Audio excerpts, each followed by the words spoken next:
Welcome back to the Strategic Motion podcast. Strategic Motion, what is that? Well, strategic motion is moving pictures, right? Now, I love movies, and I've been a videographer for over 20 years, so decided to start a podcast to talk about all things video and what people are doing in the market as it pertains to video and marketing. And today I got a special guest for us.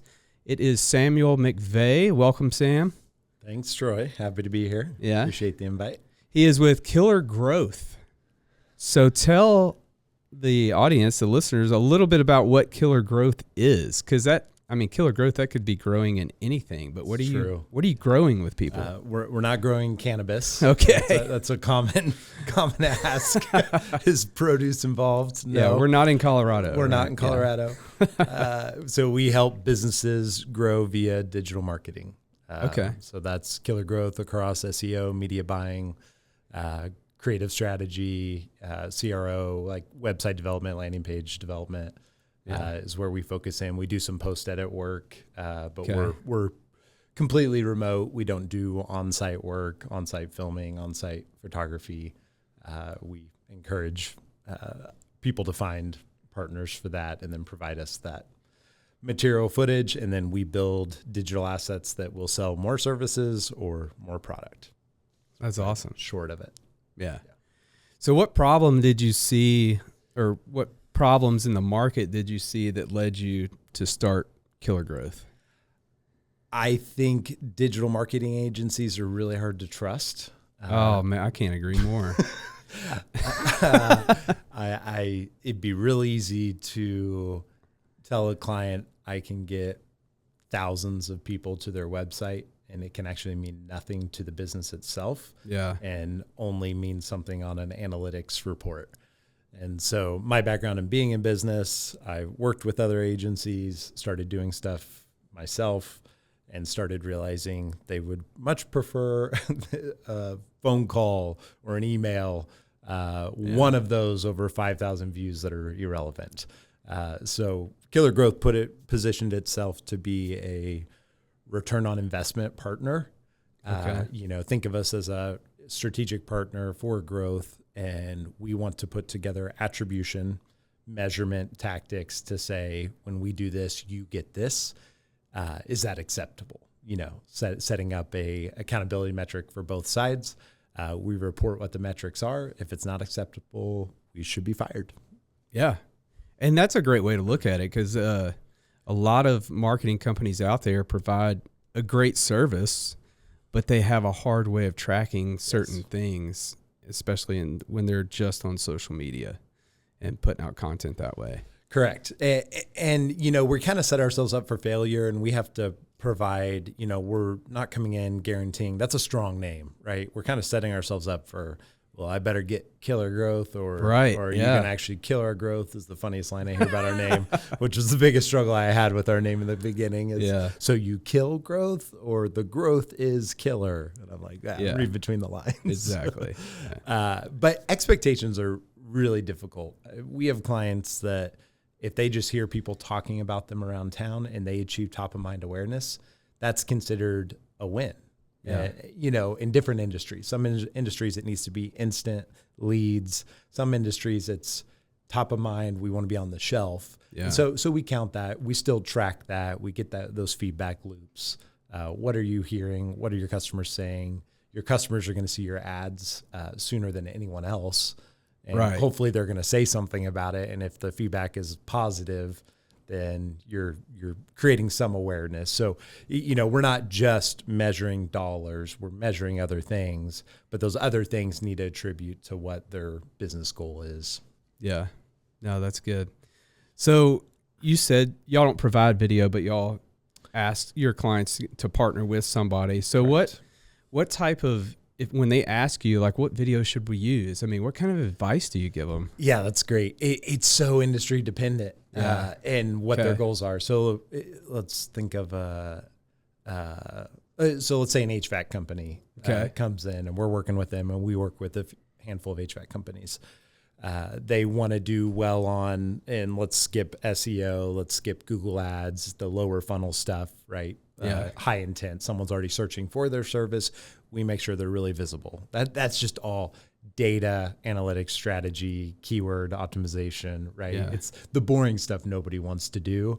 But those are pretty easy customers to get. But it must be get. done, right? Right. Yeah. They're pretty easy customers to get if they're there and they want that thing. If we can get you in the top 3, and you've got good Google reviews, you've got a great website. So we always start with the website first. We don't talk about video. We don't talk about branding. Yeah. We talk about their digital place of business. That's where everything starts. And if somebody comes in and they have a website that we believe is not a good experience, that's not going to build trust, that's not going to convert into a lead, we stop every other conversation and say, we have to start here, because in good conscience, we can't have you go spend a lot of money on video or photography, sending them to a place that's not going to convert, because you're just throwing money away. You might have the best video in the world. They click on that video, and whatever your path is, your sales path you're going to take them on, if it sucks, then you just wasted all that effort on a beautiful video that, Trussell Media put together. And so that's where we start. And then when it comes to the video side, it just depends on what platform we're going to be on. So if they're wanting to grow an organic likability, right? We go into what's your story? What's fun? Do you want a blend of humor, likability? Do you want to be just sales? And there's certain industries that it's just, they sell commodity. So they need to have the best price, fastest shipping, or the easiest to work with, the easiest to schedule from there. So it really kind of comes down to what their budget is. Because if they've got a big budget, you can get really creative, have a lot of fun, and put a lot more effort into content. Yeah. If they don't have a lot of resources or a big enough budget, then we start with that high intent. Okay, people are searching on Google for this, and the website. We love the creative strategy side though, where it's really fun. And as you know, in our business is when someone has resources to invest in their brand and how their brand is perceived, that helps a ton on all the other marketing, because 80% of people do business with people they like. So likability, connection, trust is kind of where we start, and figuring out where are we going to do that? How are we going to do it? Video's more expensive than a photo with a description, right? Video is the premium side of brand awareness and getting content out, and it performs so much better than a static image, no matter how good your hook is on a static image. For sure. If you can do that in 5 seconds on a video, that's a no-brainer. Building offers, that's kind of our expertise. Somebody understanding their value in 5 seconds is kind of where we start. Once we get into video, we spend more time on the first 5 seconds on that video than any other part of that video. If it's going to be ad spend behind it, if it's a larger organic campaign of like, we need to post twice a day or once a day, just to build a following, then we focus on value add. What value can you provide a customer? What value can you provide a Facebook follower? And so, on the organic side, you don't want to just ask for business nonstop. It's you and I become friends is one of my favorite analogies. Troy and I, you and I meet. A week later, I'm like, Troy, I need help painting my house. You're probably going to avoid me. Like, so they're like on the organic side. Hey, I'm moving again next week. Can you help again? Me? Yeah. So there's some strategy there where you need to be majority value add to your customers, and value add could be make them laugh, do a really cool giveaway, do something that's interactive, do stuff about focus on your staff and your team and your core beliefs, but something that someone's going to see and take value from, because that builds trust. Yeah. And that's the best way to sell these days. It's just building trust with other people. So I remember when social media started getting to turning into this bigger thing like it is today, people were like, oh, you don't even need a website anymore. Like, you're just going to host everything on social media and everything. But that really didn't happen. Can you speak to how like the market was pushing for everything to be on social media, but has fallen back to the regular way of doing things and having that standard website to where everything flows from? Yeah, that's a really good question. There's that's an onion. There's a lot of layers to that. But go back to like the origin of social media, right? Yeah. When you put out a post, and you might remember, I don't remember what the percentage was of your organic followers saw your post, but social media in the beginning and any new platform that comes out, that's why you should kind of jump on the bandwagon of a new platform, because a higher percentage of your organic followers see your content. Right. And over time, the platforms do not make money from anything organic, right? Outside of the outside ad placement. So over time, they start restricting what your organic followers see. So I think on Facebook now, it's maybe 2%. So you put out a post and you could say, I have 50,000 followers on, or let's do an easy number, 100,000 followers on Facebook. Well, if you put that post out, best case scenario, 2,000 of your 100,000 followers are going to see that post. That's insane. So how relevant is that 100,000 followers? Well, it's relevant because you could do an ad now because it's pay to play. Facebook's here to make money. TikTok's here to make money. It's pay to play. Now you have a highly targeted following. Like, a following is not worthless. It adds credibility, conversion rate optimization, as in trust. Okay, if they have 30 followers, you probably think this is a fly-by-night deal. But if they have thousands, you're like, okay, these guys are real. Yeah. You can build ads to target your followers now, right? No one even thought about that at the beginning, that you would ever have to advertise to your followers. Now you do. And wasn't it Facebook that said, we're not going to have ads on our platform? In the beginning? And they were more like saturation. Like, they always had it. But they weren't going to have it to the point that ruined the user experience. And now anyone you talk to that's like all they see on Facebook. Then they migrate to another platform. Then they start seeing it there. And then the platforms get better at masking that. But the other part is that data is not yours. So talk about website proponent versus social media. So if I build my whole business around, and it depends on your business, right? If you're a business coach, like, there's more value to a Facebook page for certain businesses than an HVAC company. That's where you can go see what they're notifying, what they're doing, what they're up to. But a lot of leads are acquired via social platforms, but you don't own any of that data. You don't know much about those people. You can get some demographic info, but you can't shoot them a quick DM in an efficient way. You can't send them, versus if you drive them to a website, your digital real estate, where they can sign up for a newsletter. Then when you're doing something or you have an offer, you can send them this offer in an efficient, affordable way for them to come back to that digital real estate for an opportunity, right? Yeah. So on Facebook, that's really hard to do. You just can't have enough information. Again, we're all selling services or products. Every business is selling one of those two things, and you need a place that adds value, and it's really clear how to work with them. However, if you go to their Facebook page, you're not entirely sure. You go to Killer Growth's Facebook page, you're not entirely sure how to work with us. But if you go to our website, it's pretty crystal clear. You save a lot of time, and that's essentially the best way to learn anything about a business is what's on their website.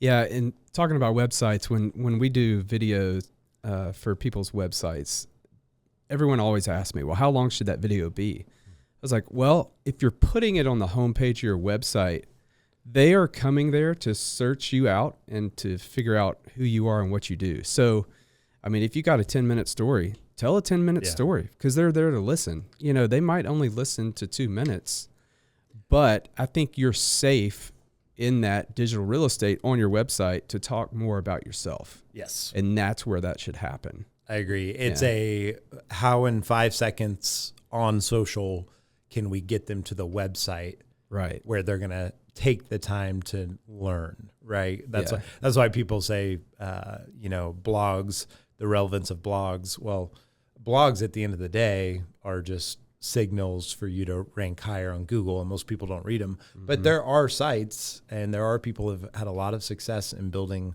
out really insightful, thoughtful information that's relevant to a certain viewer, that to you and I, we might come across it and we're never going to read that blog. And if it's a website about how to restore antique cars, for example, the guy that's really into restoring antique cars can't wait to subscribe and see this next blog article about, some trick or hack or vendor or a new way to do something. And so that content that we all think is so boring or too long, once it lives on a website, like someone wants it. Somebody wants that information. Oh yeah. Like, I have a client now that he's had a blog, I think for right around 10 years.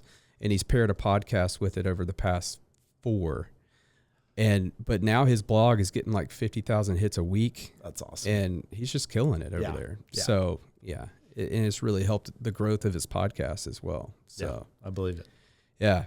So what do you think about streaming services and running ads on streaming services? Because we talk about social media having ads everywhere. Well, now every streaming platform, with the exception of Netflix, which I'm sure it's coming soon. Which I believe Netflix now has the cheaper plan that has it. Oh, right? do they? I think they have that lower, because I think they all now have that lower tier. I might be wrong. Fact check that.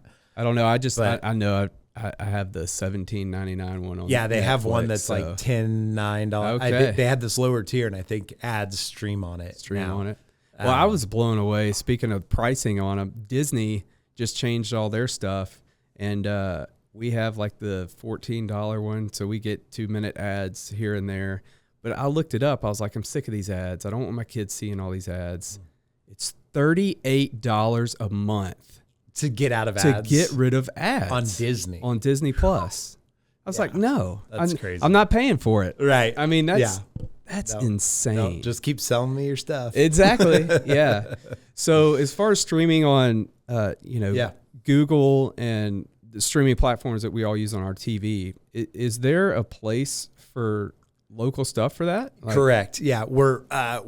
We are completely fresh to that. So I don't have a lot to say on that other than now it is accessible to anyone, to any agency like us. Yeah. There's several platforms, and we've not pursued it. I would say it's how we view it with our current clients is that once they start executing really well across the platforms we know and are performing well, then that to us is the next step. Okay. It's like, okay, now we want to spend more. We want to get this message out to more people in another targeted way that we could measure. And so we're looking into it. And I think there's a ton of success stories that I've followed that have done really well with local stream ads, because, that was gated for a long time and only certain agencies could get in. And I can't think of the names of a couple places right now, but you could go create an account and manage ads on behalf of any of your clients and keep it local, which is really powerful. Yeah. And then it will be fun. I'm excited to get into it because, I've always been curious, how much does that cost drive up when it's the Super Bowl, right? Oh, and you want to go to a local area. I can imagine, different hot events going on with the stream side, but it's a huge threat to television. And the guys I know in television now are putting a lot of their budget into that on behalf of their clients. So they're managing these ads, pushing it on local streaming, right, outside of their on Channel 12. Channel 12 locally is actually promoting and marketing way outside of their channel and their platform now as a service. And they were kind of the first ones in that got to touch that in the bigger ones. But it is accessible now. And I've talked to several retail companies that have had a lot of success with it actually across the country that have left traditional TV ads and have gone to streaming. And I can't think of what the acronym is right now. I don't know if you remember what that. There's an acronym for ads on streaming where you can decide to be on Peacock or Hulu or on a local level or YouTube TV. But yeah, I think it makes sense. I mean, I'm streaming on my phone. I'm watching Peacock on my phone. I'm watching it on a TV, and ads are popping up all the time. And the interaction, I think now that these smart TVs, you can actually click an ad and then go to a browser or go to an experience is going to make it really attractive. Yeah. And now our TV has a lot of, it has the click button that says send to your phone. And you can click I've not seen that. Yeah. You can click it and it sends it to your phone, and it's like, oh. It's the attribution thing. It's back to attribution. The better they get at attribution, it's going to draw in smaller businesses with lower resources to actually be able to play in that game and measure it. Because that's a hard part about TV. I've never in any of my business done a television ad, not once. Yeah. Number one reason is that I want to know what's happening. I want measurement beyond eyeballs on the other side of a screen.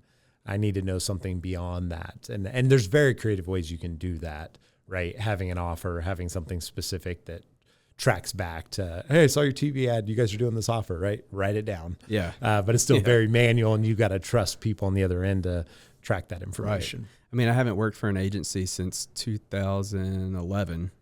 And yeah, even back then we were still doing broadcasts, but it was starting to trail off, even with, that was like 4 years into Facebook. Yeah. Yeah. So, and the brand awareness side, and that's why I'd say traditional media, it's not wrong, Right. I'm obviously biased because I come from the small business background of every dollar is precious, and I've only got so much. So where do I put it? Yeah. And I want to know what it's doing. But I think once you get to a certain size, you can make an argument of, I've heard of some pretty amazing billboard schemes that have worked really well for people, and television ads that have worked really well. So there is just brand awareness campaigns that do work. And if you find success on Facebook, you could argue on a Facebook video ad that maybe you should try and put that on television and see what it does, with a little bit of a different twist. But if you build a compelling offer or value statement that performs well somewhere else, it is tempting. And I think it's maybe even a little foolish not to try and take that campaign on other platforms in front of other segments to see how well it performs. Yeah. Especially if you're targeted in on your demographic and Yes. you know that very well. Yeah. So Yeah. That can certainly help. So when a client uses video, what metrics are telling you at Killer Growth, like, this is working, we're going to keep doing this? So let's go back to, like on you want to do like Facebook as an example, like that'd a be great. Facebook ad. So on Facebook, the goal of the campaign is where it all starts. So if the goal of the campaign is to get a website visit, right? That's the simplest, easiest one to track. Okay, this video got X amount of clicks to the website, and then we stop there. We track past that point, right? We set up conversion tracking across different buttons or contact forms, figure out how far. But with Facebook, ideally, you want to start with the easiest conversion goal possible. Yeah. Have it win, and then start refining it and getting it being more critical, if you will. Yeah. With Facebook, like, okay, now I need you to measure all the way to this point, and I only want people that are going to actually submit this lead form on my website. But at the beginning, we just start sending them there. So we look at what is the highest click-through rate and the cheapest click-through rate, creative against creative, and we call that A/B testing. Yeah. So we'll take your two you filmed 3 or 4 things for a client of ours. We take those 3 or 4 videos. We will run them, A/B test them against each other, and we're going to find which one just strictly comes down to money, which one goes farther for less. That's it. And it's shocking. I mean, we had one video campaign, Troy. It was we did an image campaign. So this was we took images against each other, and which is kind of best practice. A lot of times, if you can have some images and a video in the same campaign strategically, kind of saying the same message. Oh yeah. But we took one concept against another, and one was really creative, and it had a really clever slogan. The other one was completely literal, exactly what the thing was. The literal thing demolished the creative thing. And it was so disappointing because we came up with the creative slogan. One. Oh, yeah. But that's the whole point of what we do, is that you're better off. We just met with a really cool ad campaign we just presented that people in Wichita everyone will see here pretty soon on Facebook, that I'm excited about. And we came up with 4 different creative styles. One is an animated character for this company. One is going to be UGC, user-generated content, and it's for a local retail outlet. Cool. And then one is going to be owner video, like the actual owner talking about this opportunity. Yep. And then the 4th one's going to be just creative images, to like a support. We look at images and graphics on ads as supporting cast of these video messages. So it'll be interesting of those 3 video contents, from the graphic of this character that's a pig, funny enough, encouraging people to buy more beef. And then, and then we'll take the owner, and then we're going to take some customer testimonial videos as well. And then we'll compare them all. And, go back years ago, I would have immediately said to a client, I think this is going to work. Yeah. And I would have said, let's just not waste time on this. But now we've been wrong so many times. You're better off having a large menu and then just see which one wins, because that's the right thing to do by the client. Yeah. And it's honestly better to assume anything will work when it comes to advertising than just targeting in on one thing and then it doesn't work and then starting over. It's way more efficient to take in like 3 different concepts, launch them at the same time, and then start honing in that one that works, right? So we'll run those. We'll see which one kills it. Maybe 2 of the 3 actually do pretty well, and it allows the customers to have 2 different brand experiences with this business. But we'll see how it goes. But I don't know if that answers your question. No, it does. That's cool. I'm excited to see this animated pig. Yeah, I'll send it over. It's kind of like the Chick-fil-A, like the cows talking about the chicken, the pigs now pointing back to the beef. I love it. 100%. And this was the business's idea, actually. They've had this character, and it's just been a static image. Yeah. And I just thought it was hilarious that it was always advertising. But yeah, I think it'll be a cool campaign, and it's a great value proposition. They have a great product at a great value, so it makes marketing a lot easier too when you're putting content together, because when you believe, wow, this is an unbelievable opportunity for anybody to take advantage of. So it makes our job a lot easier. Yeah, for sure. So let's talk about AI for a minute. Oh yeah. So where does AI actually help Killer Growth's creativity, and does it help you like make marketing decisions, and where does it maybe not help you? Yeah, that's a great question.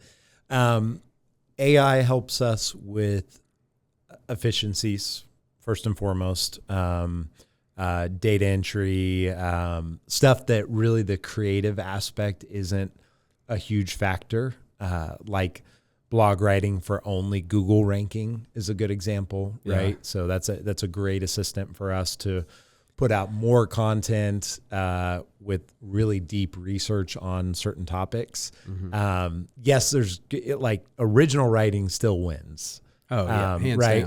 down. But when you're in the volume game of putting out as much content as you can on certain keywords on the SEO side, the Google still cannot regulate that completely. So we're guilty. Take advantage. Oh yeah. Especially on a local level. Guilty here too, especially with all of my podcast clients. And yeah, because you can just surround, like I said earlier, the blog helps push the podcast out and different things. So yeah. And then just getting blogs from this content, right? Oh yeah. It's a no-brainer to use a AI agent to pull transcripts out of this and create great descriptions that are pretty much better than what we would do anyway. Yeah, because pretty accurate to what we're talking about right now. They're going to pull it out. It's context. The post is contextual of the video itself or what was conversed about. Right. So then go into the part that's getting scary good is the use of AI. So that pig example. Oh yeah. Right. We're using AI for that. I mean, back in the day, we would have been using After Effects, charging an insane amount of money on an idea that we're not sure is going to work. Right. Right. We don't know if it's going to deliver results. Yeah. So from that creative perspective, you can ship stuff so quickly and it can still be your original idea, but you have something else that can help build it at a rate that's insane. Right. So from a creative aspect, like that's huge for us. From digital to graphic design assistance, once we have a template and we can get an agent in the right position and find the right LLM that's the best at this, and like Nano Banana's nuts right now. Oh yeah, I've been on that one. Yeah. That's the one connected to Gemini, right? Yes, correct. Yeah. And from the video side, from the video side perspective, just to like build concepts where it's not refined to like our level or to like your ability, right? Yeah. But it's a really effective way to just ship more quickly to identify something before you spend 10 grand of a client's money to build out something really, really nice, you know? So it's almost like it can take something 80% of the way and then we can test. And so from a media buying perspective and marketing, it's a dream come true when it comes down to graphics and any type of After Effects, stuff like that we can overlay in. The human avatar side of this is also really interesting, and I'm not sure. It's not there yet.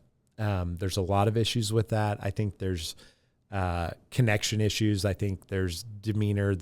People are calling it out, and if you look on social now, I just saw a video of these guys.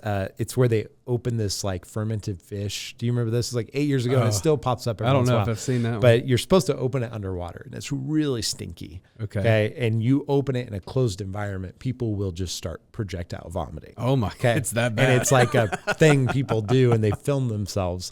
Well, there's this famous one where there's 4 guys in a car, and they're opening 2 of them, and you're not allowed to get out of the car. They're like YouTubers from Sweden. And they just start vomiting. I mean, to the point where you do think it's AI because it's so insane. Oh, wow. And I was just telling that my partners about this at Killer Growth. And I'm like, everyone in the comments, AI, AI, AI. It wasn't AI. But there's now just this assumption that everything is AI. I have a meeting with a client, and I write out a proposal or an idea. They go, oh, this is some good AI, Sam, every time. So people are onto it now. Yeah. And so there's a healthy balance of, especially when humans are involved on the video, I think you have to be really careful characterizing someone else via AI in any type of content distribution. And you've got to think to yourself really carefully if it's worth being disingenuous. And it's not that you're lying. It's your idea. It's your words. You gave permission for this AI avatar to be built. But that's one area I'm unsure about, if that is the right move. Because I think with AI getting so good, people will value real human content more than ever. Yeah, I think so too. And I think people, like with digital media, I think people still value magazines. Sure. And putting down their phones sometimes just to hold something tangible and read it. Dude, books are at an all-time high. Books are growing like crazy. Physical books are growing. So yeah, I agree. I think there is it's funny that a book now is a pastime, right? Like, it's like that's so wild to even physical say, book. I remember the feeling of getting a new book, and I'm reading a new series right now, a fantasy series, Sarah J. Maas, and I just can't imagine having this experience. I love audiobooks too. Yeah. And I prefer that, just being busy. Right. But that moment when you sit down, there is something really special about holding a physical book and reading the words off paper. Is just, I don't know that that'll ever go away. I don't think it will. Oh no. I mean, I retain more knowledge that way. I feel like highlight, underline. Yeah. I don't think it's ever going away, but so you recently started a podcast. Did. And so tell me from your podcast. Just trying to be like you when I grow up. That's right. This is, this is my 4th or 5th podcast I've started. Yeah. How many total podcast episodes do you think you've been on? Oh gosh, I don't know. I mean, if you count Hard Headed Podcast, we went over 200 episodes. Dang. So just that one alone, 200. And then I've been on, podcasts that we've had in the podcast room. A lot of my clients have had me on for at least one episode. Yeah, and so that's quite a bit there. And the first podcast I ever did was the Troy and Travis Show. Okay. That was back in 2008. Oh, wow. Me and a buddy, like iPhones were pretty new. And so we started recording different little skits that we would do in the advertising agency when we had free time or whatever. They were like little 4 to 8 minute podcasts, and uploaded on Apple. And we had about 30 episodes. Wow. But yeah, so I've been doing this a long time. But Killer Growth, your podcast is very new.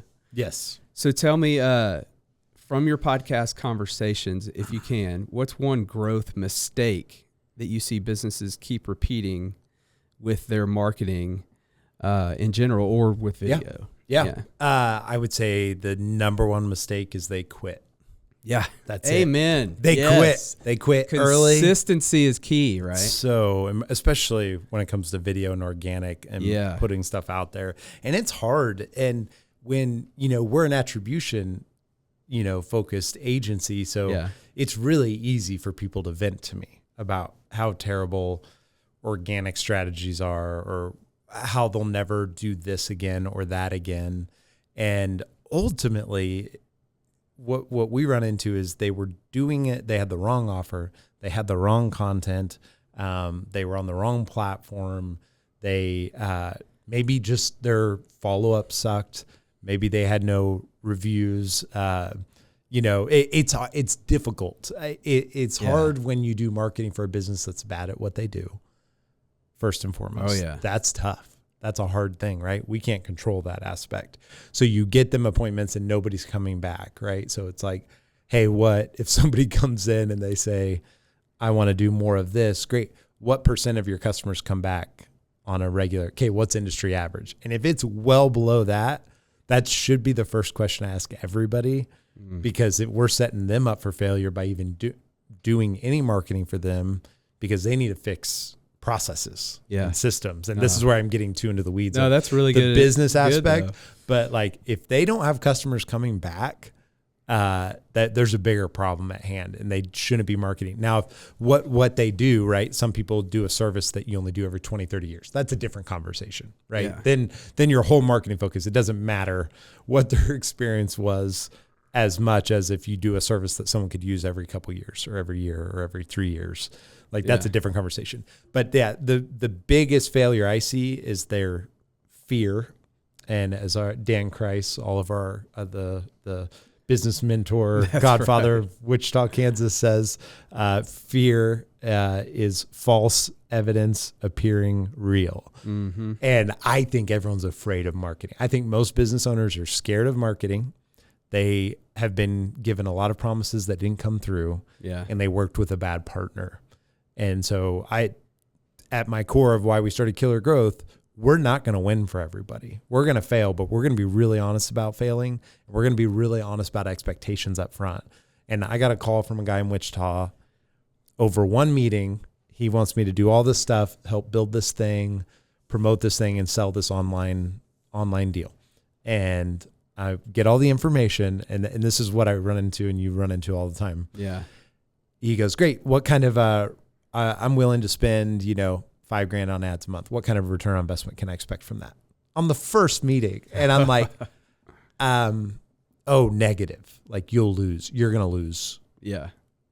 Most, if not all of that for a while. And he goes, and he's just quiet. And I don't think he was expecting me to, right? That's my opportunity to close the deal, right? Right. Like, I could say whatever I want to say in that moment. Exactly. And I think that's what a lot of agencies do. They do. Yeah. And I mean, that's your job as a salesperson. A lot of agencies have salespeople that aren't marketers, right? That's a really common occurrence that aren't actually doing the marketing, which is why a lot of people, I think, love freelancers, because they are doing the marketing. They're also the salesperson, which creates a way better process of honesty and integrity, because when you go to sell something, you're going to have to face them from here on out, and you're the one delivering a result, or a smaller agency.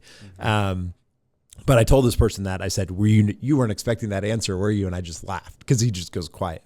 And he goes, no, I was not. And I'm like, okay, well, I'm just going to give it straight to you. You're selling something that there is unlimited product. Like, it wasn't a unique enough of a thing to say, excuse me, it wasn't a unique enough of an idea, in all honesty, to say that one ad, this thing's going to take off. Yeah. You're selling a thing that there's unlimited opportunity to buy. So this is going to take years of spending, hopefully not years, but this is going to take a year of trial and error, figuring out what works, why they decide to choose you. And a lot of that's not been discovered yet. They've never marketed this product ever. Yeah. And so when you get into that moment, and I think that's the biggest mistake, they expect a return on spend that's unrealistic. They expect right up front, and a time frame that's unrealistic, and they don't have a good partner, agency partner or a consultant that's going to be honest with them. Yeah. And so when they get that honesty, then they don't run out of money, because majority of all businesses fail, right? Yeah. Due to not having enough capital to start. Yeah. And so it's the same with marketing campaigns. They fail because they don't have enough capital to keep going. And so there's a lot of situations, Troy, where I will audit something or look at another company's marketing with another agency. They hate this agency, and I look at it and I go, they're doing great. Like, in all honesty, I've seen multiple come through, and I'm like, they're doing, for what you're paying them for and what they're delivering, this is a great value, and the end results, in my opinion, are great. You just need to keep going. And I might have one suggestion, right? Most of the time you need to A/B test more. That's usually what it always comes down to. Like, you're kind of stuck in this rut right now, and you're doing the same thing over and over, expecting different results. Right. Insanity. Yeah. So yeah, sorry, that's a long-winded answer to your question. No, that's good though. But that's the biggest thing, is they quit. and they don't have trust, and they don't have someone that's holding their hand that is giving them realistic expectations and then hoping you win. Because some of our most successful ad campaigns, the most successful ad campaign I've ever built was a 96-to-1 ROAS. Okay. So for every dollar we spent, we brought in $96, which is insane. Yeah. Right. Zero to do with my marketing ability.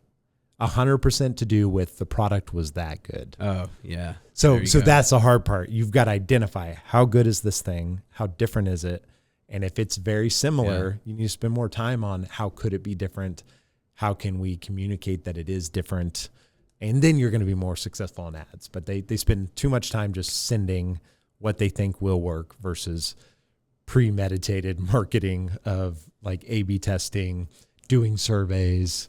That's one thing I wish so many companies would do, and I wish I would have done a long time ago. But yeah, that's on the back to your question. I was thinking, what was the actual question? The podcast. That's what I run into a lot. We don't talk about marketing a lot on the podcast. Very little. It's a very small piece of it. Still not sure exactly how that'll evolve. We just released our first marketing episode with our head of media buying and SEO, Phil, and myself talking about it. And that was the first one, and that was fun. And there's definitely some gold nuggets in that episode that I think can help people. And we'll do more of those kind of in between.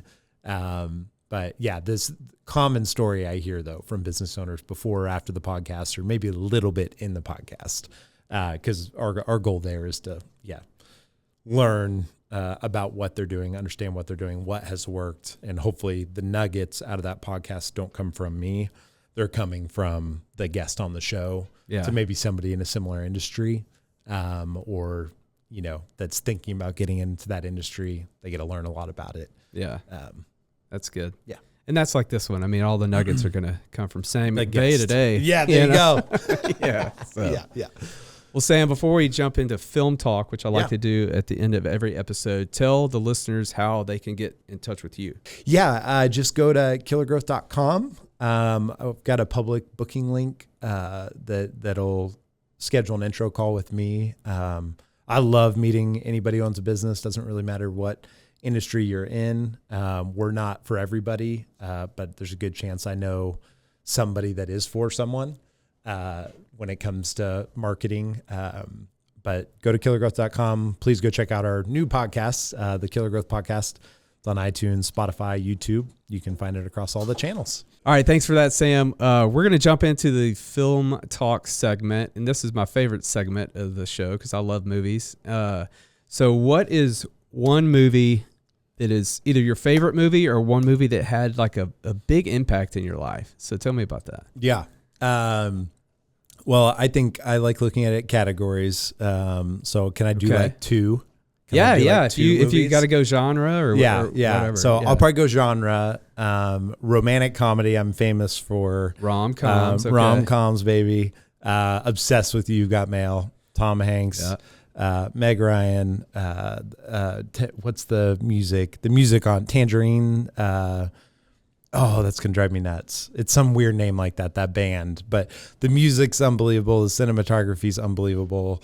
The actors I was obsessed with as a kid. Yeah. And it left a big impact because Meg Ryan and Tom Hanks apparently weren't actually in love outside of that movie. I was just young enough that I'm like, they're just perfect for each other. And then when I found out they weren't together and they were in Sleepless in Seattle together, weren't they in? I think they were in like 3 rom-coms. But as different characters, right? Right. Yeah. But it was still Meg Ryan and Tom Hanks. So that left a big impact. And I still watch You've Got Mail every year. I just think it's just a great movie. It's a great pastime for me. When it comes to like action, like take over the world, exciting, Patriot was that's huge core movie for me. Yeah. And I don't know how old I was, like 14, 15 probably when I watched that movie. Yeah. And I think I was probably in my 20s, early 20s. Yeah. And I went and saw it in the theater twice. Oh, nice. Because it was that good. Yeah. And I teared up or probably just cried. Yeah. I'll be honest. I probably just cried both times. Dude. It's the perfect. When the daughter speaks. Speaks at the end. It's just like, the whelp in the back of your throat, man. Dude. So good. But just such a good. Isn't it like, Daddy? Yeah. Daddy. Oh, man. Such a good scene. But so many good scenes in that movie. Mel Gibson went through a period, that Braveheart, just where he was just putting out these amazing war movies, you know, that had a good message too. Oh yeah. I can still watch Patriot to this day. Like, to me, that's the movie that you can watch every few years and it's like just as good. Yeah. Like, that's a good movie for me. So like the movies that I will rewatch, like those two. And then I was just rewatched another movie I hadn't seen for years the other day, and I thought, oh my gosh, I need to watch this more. I can't think of it right now. Yeah. But I think, to me, that's how I gauge a movie, that I can kind of experience it like it was the first time, even though I know what's coming. It's just acting's so good, the storyline. But yeah, Patriot, as far as an action movie, from feeling, because a good action movie, you're going to feel a lot of loss, in my opinion. You should see a lot of loss in a good action movie, and they nailed that. I agree. So yeah, that was really good. And as my kids have gotten older, I've really enjoyed, pulling stuff out from my childhood and like, hey, let's watch this one. Y'all haven't seen this. And even though it's, a movie from the 80s or a movie from the early 90s or something, they still can appreciate it because it's all about storytelling. Yes. Right. If the storytelling is there, it's going to be a good movie. Yes. So 100%. Signs was the other Mel Gibson. Signs, I was like that. Yes. I just watched Signs again. And Joaquin Phoenix. Yeah. That was one of his earlier ones. But such a good movie. That's great. I saw that in theater for my birthday, for my, 10th or 11th birthday or something. I think I was 10 years old. I was pretty young. We walked out. I was so scared. My dad had to walk me out. I couldn't handle it. And then I drew my window, the scene where the alien's on the roof line. Yeah. And the kid looks out his window. That's exactly how my window was at my house. Like, literally, my window was almost identical to that window. And I had a massive nightmare that night that it was really happening. The alien was on the roof. Yeah. And then a year or two later, I watched it all the way through, and I'm like, wow, I shouldn't have walked out. That's a great movie.